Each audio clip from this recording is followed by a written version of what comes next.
you could just tell somebody from Louisiana how they talk, how they walk, lingo, you know, how they answer certain questions, certain words that they say. You ever had rabbit? Never. I can't say I've had. I can't say I've had rabbit before either. Well, you know, Louisiana, we smother everything. You know, That's how I like it. Smother squirrel, all that. You know. So you've had smothered squirrel before? Oh yeah, for sure. I ain't never cook it though, but one of my he like my little brother. He be cooking it though. He do a lot of the hunting. What's good, Commanders family? This is the Next Man Up podcast. I'm Brian Colbert, and I am here to talk to your favorite Commanders players. We don't talk so much X's and O's. We talk more about the man behind the helmet. And our next man up is no other than our second-year safety, Percy Butler. Percy, how you doing today, brother? Doing good. Yeah, man, we're happy to have you. We know you're busy, man. We ain't going to keep you too long. But like I said, man, we don't really want to talk too much football with you, man. We want to talk about the man behind the helmet, who you are as a person. That's cool? Oh, yeah, that's cool. All right, man, let's talk about Louisiana, man. Where you from, your hometown, man. Talk about that a little bit and what that means to you. I'm from Plaquemine, Louisiana.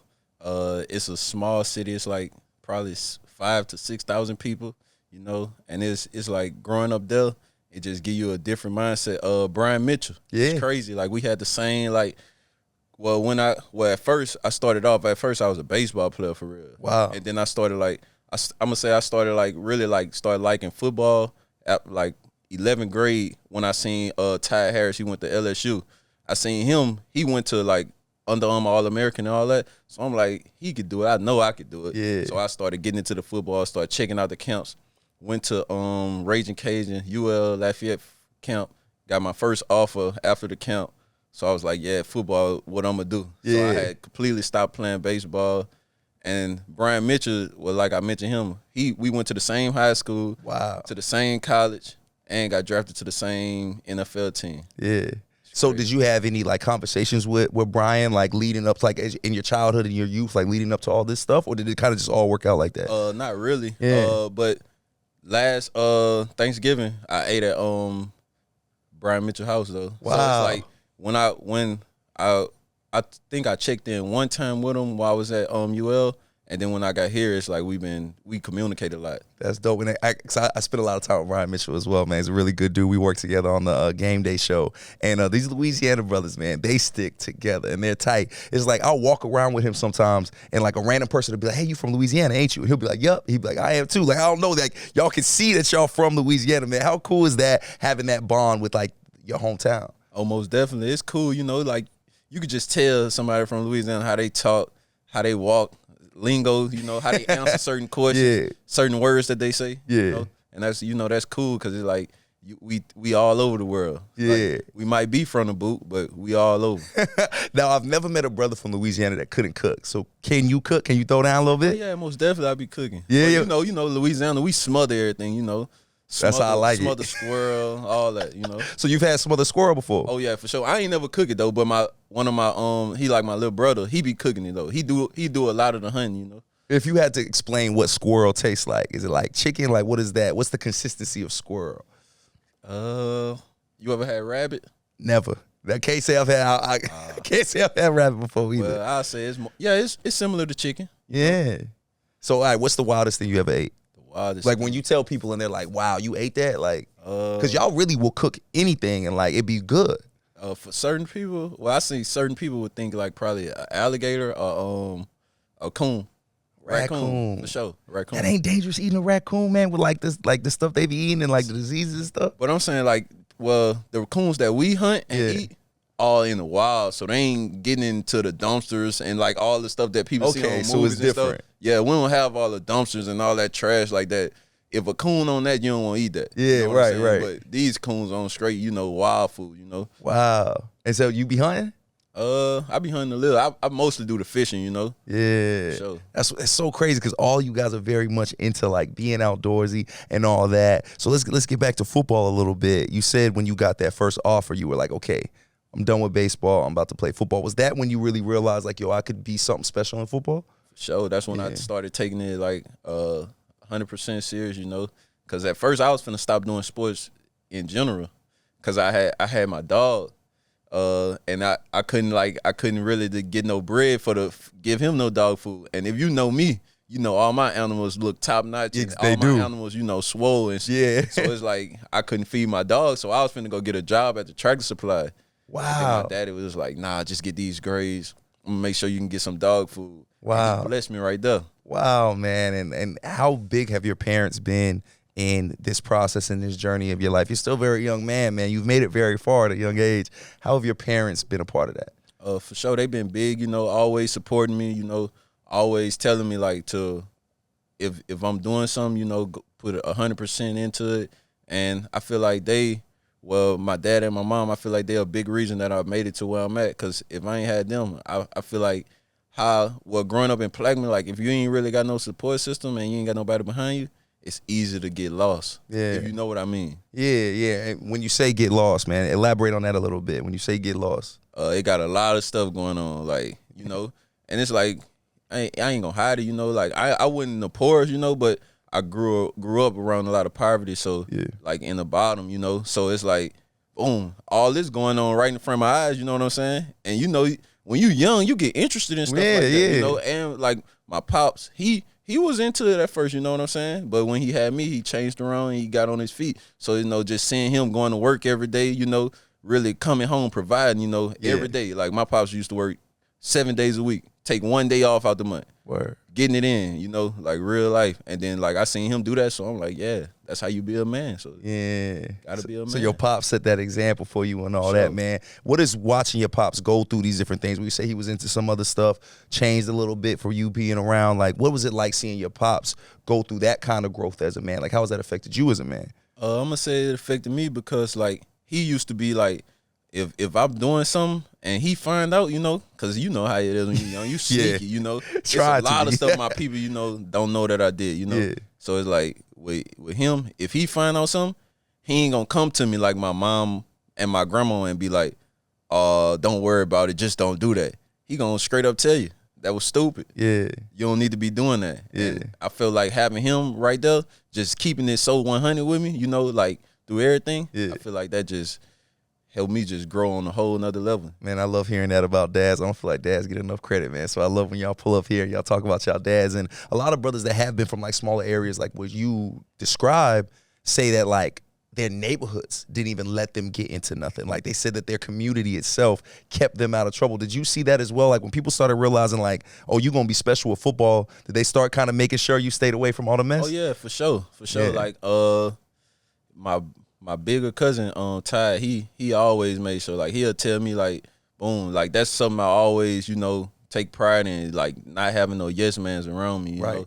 Like, people who really gonna like, if I do something, they gonna check that, you know what I'm saying? Yeah. Because I'll check them if they do something I don't like, you know what I'm saying? Yeah. So I feel like no matter how high you up, like, how much money or all that really don't matter, we still on the same level, we brothers, you know what I'm saying? So I feel like you should, if you feel like I did something that wouldn't, like, principles to like being a man, let me know. You know what I'm saying? Yeah, and did that support system and like love you not only got from your family but your community, did that make you want to stay in Louisiana and go to school out there? Like what went into that decision to stay close to home and go to college out there? So staying at home, so it's like, boom, I was either gonna go to Colorado State or I was going to go to UL Lafayette. That's the final two schools I had picked, And it was like going to Colorado, my folks, I'm an hour away at Louisiana Lafayette. Yeah. Colorado, I hopped on that flight, and it's a 24-hour drive. It's like all my people, they just steady saying, my pops, he the only one telling me, man, you maybe need to get out the South. He the only one telling me that because he know, like,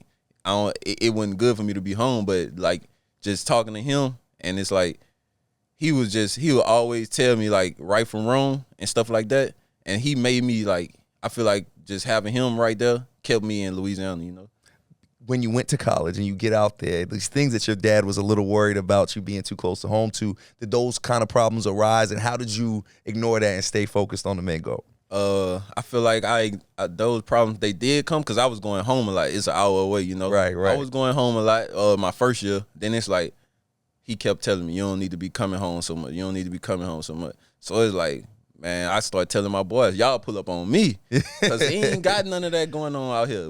We college. Like, this something a lot of people never seen from my area, like never been to college. So it's like, this college. So I'm showing them different parts, different things going on, and it's like you ain't got to be always on that type of time. Right. How important is it for you to be that representative for your community? Like you said, not everybody's gotten to where you've been at, but you want to show that. You want to show not only your peers that, but you want to show the kids that as well. How important is that, being that representation of your hometown? I feel like that's important to me because like my little cousin, he got killed in his sleep. Gun violence, like he got killed in his sleep. Somebody killed him in his sleep. So it's like that's important to me because it's showing like all the young fellas in my city, like you could do other things. You can go to school and still be, you know, like a man. You know what I'm saying? Yeah. You can go to college. You could get good grades in school. You could play sports. That don't make you soft. Yeah. Like you ain't got to be in the streets to be tough. You know what I'm saying? You could go to school and be tough. Right, yeah, and clearly, man, y'all brothers out here tough, but y'all ain't on that field being soft. Like, y'all definitely tough. Go back to your cousin, man. I didn't actually know that you had lost your cousin, man. I'm sorry to hear that. How old were you when it happened? This happened right before, I want to, I'll say right before the draft. Yeah, it happened last year. Oh man! Yeah. And had you ever dealt with anything like that before, a loss like that before? Not really. So I lost my one of my cousins this year, and I just lost another one of my brothers who we locked in with, like baseball. Like we played all our sports together. Like when I got into baseball and started making the All-Star team, like his mama was really like, she, you know, like the auntie of the team. His mom really was that. So it's like I lost him just recently, not too long ago, in November. I've talked to a lot of you guys, like when we sit in these chairs and the conversation comes up about dealing with these things, these life things. Like y'all are football players, y'all are big, strong men, right? But life happens. Right.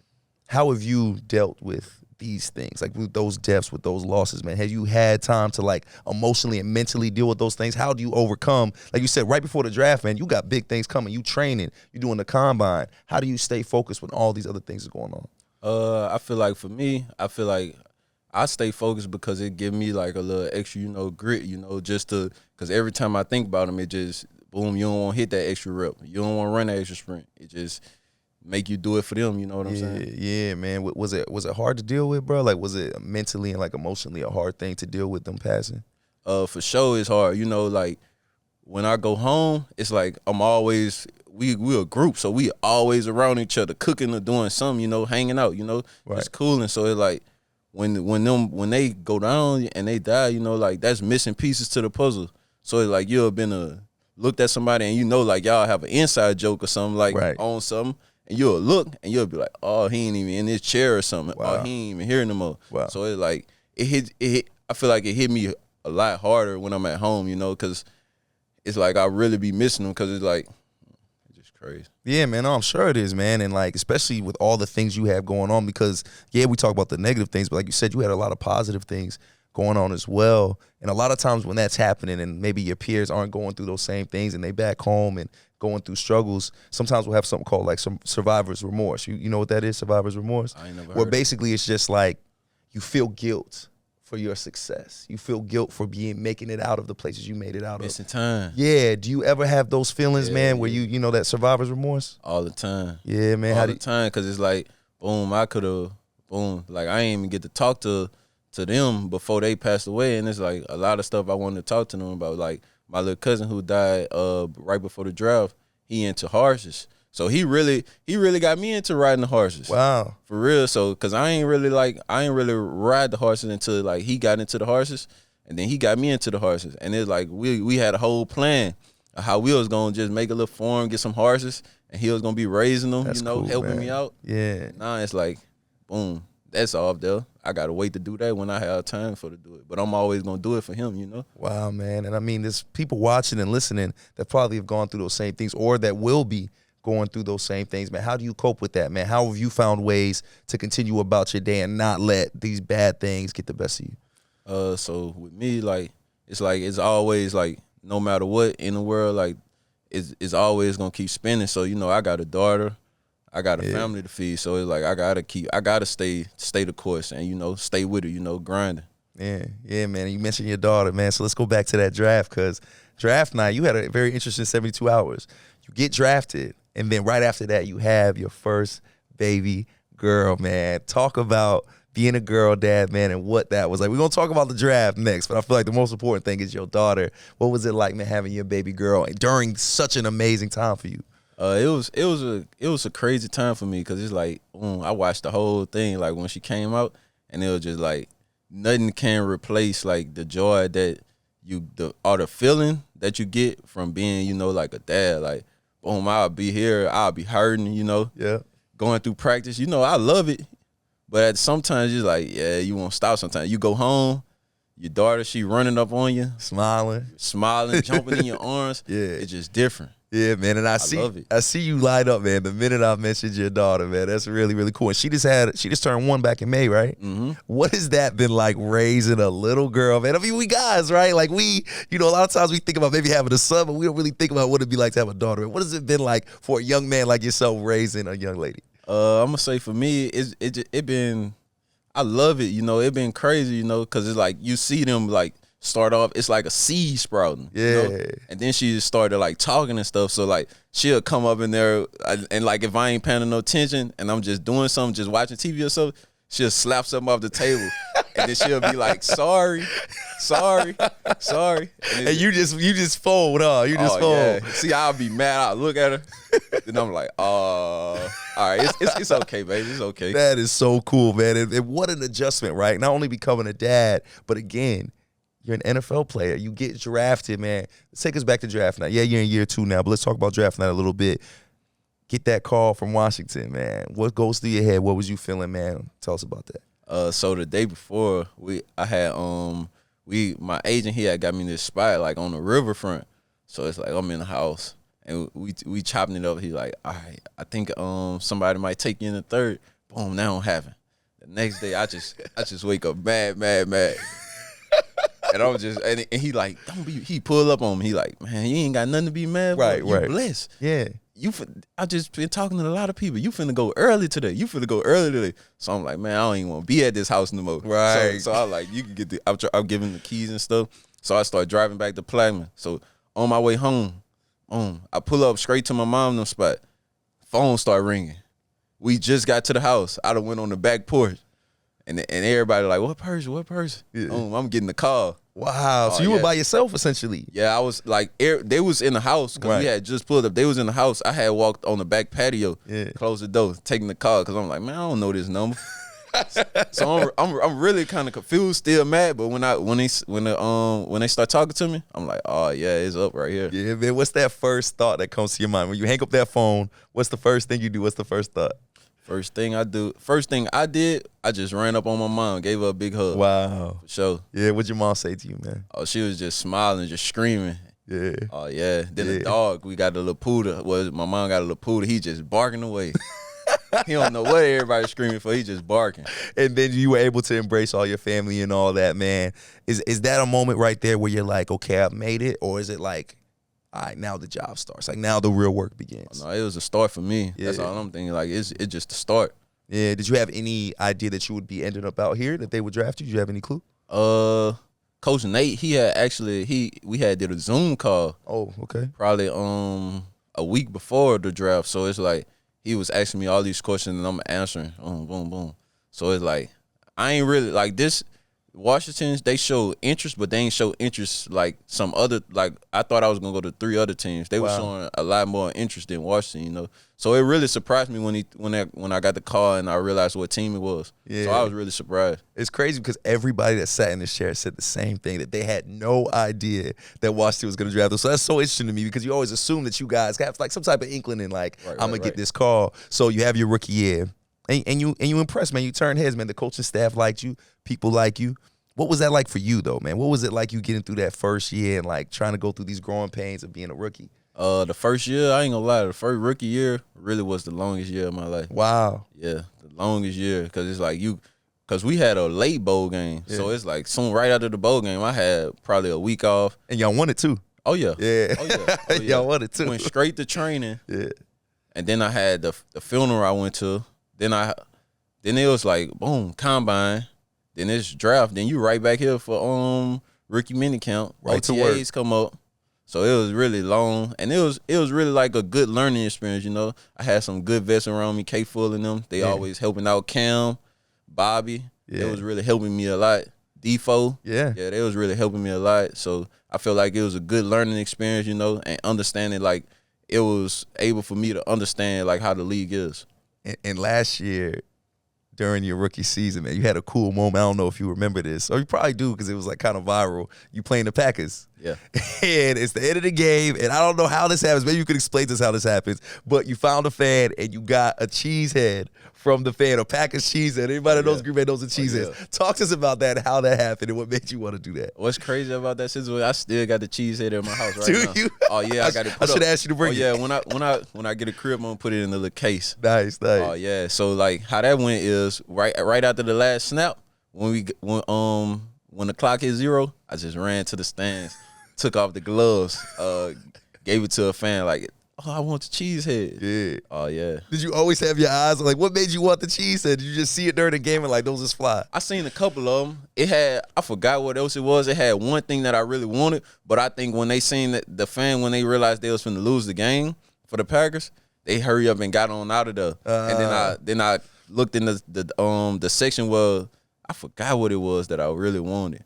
I looked in that section. I know I looked in that section, and I seen a woman. She was like right at the bottom, and she was still cheering, you know. So I'm like, oh, she in a good mood. Let me go ask her.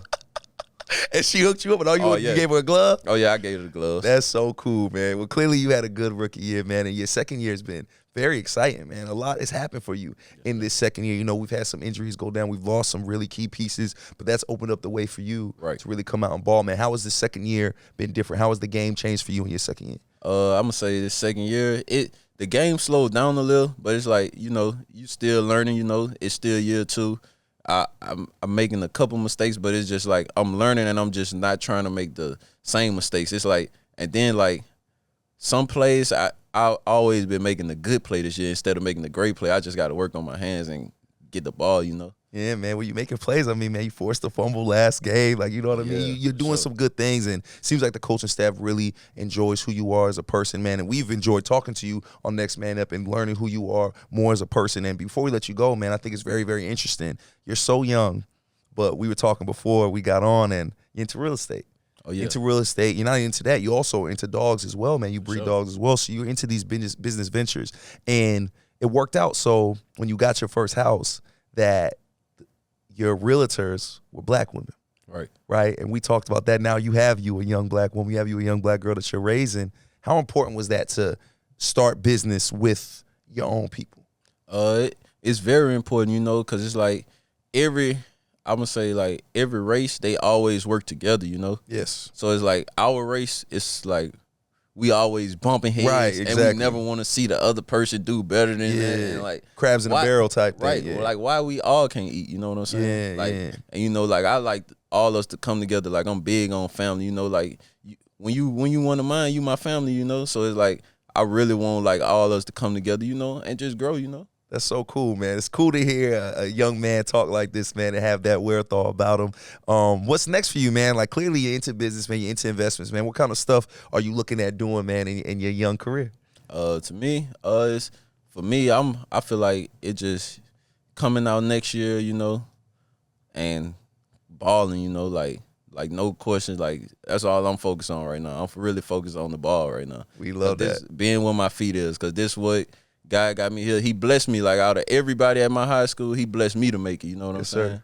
So it's like you gotta take this blessing and you can't like, it's a gift, you know? It ain't like he just said, like, you don't get, like, I get to do this. Right. Like, I get to play football. Right, so it's you like, appreciate it. It's not a burden, it's a gift. Right, for sure. So it's like just appreciating that and like putting in all my coins and putting in the work, you know, to better myself. And, man, we've seen you do it, man. We see you put that work in, man. You're clearly getting better and better every time you step on that field. I need you to do one thing for me. That's your ISO camera right there, man. For those that aren't aware, I need you to look in that camera and tell the fans, who is Percy Butler? Who is Percy Butler? So Percy Butler is a caring man, love the people, you know. And, you know, I'm going to bring that juice every time. That's me. Amen to that, man. We can't wait to see you bring more and more juice, man. We got few games left of the season. You're getting a lot of time, man. We love seeing you out there. I'm sure you're going to make some more big plays. Percy, bro, we appreciate you, man. For sure. Thank you so much, Commanders. Oh, of course, man. Of course, man. It was a pleasure, man. Commanders favorite. This is the Next Man Up podcast. And our Next Man Up is no other than our safety, Percy Butler. Percy, appreciate you, man. Thank you. Sir.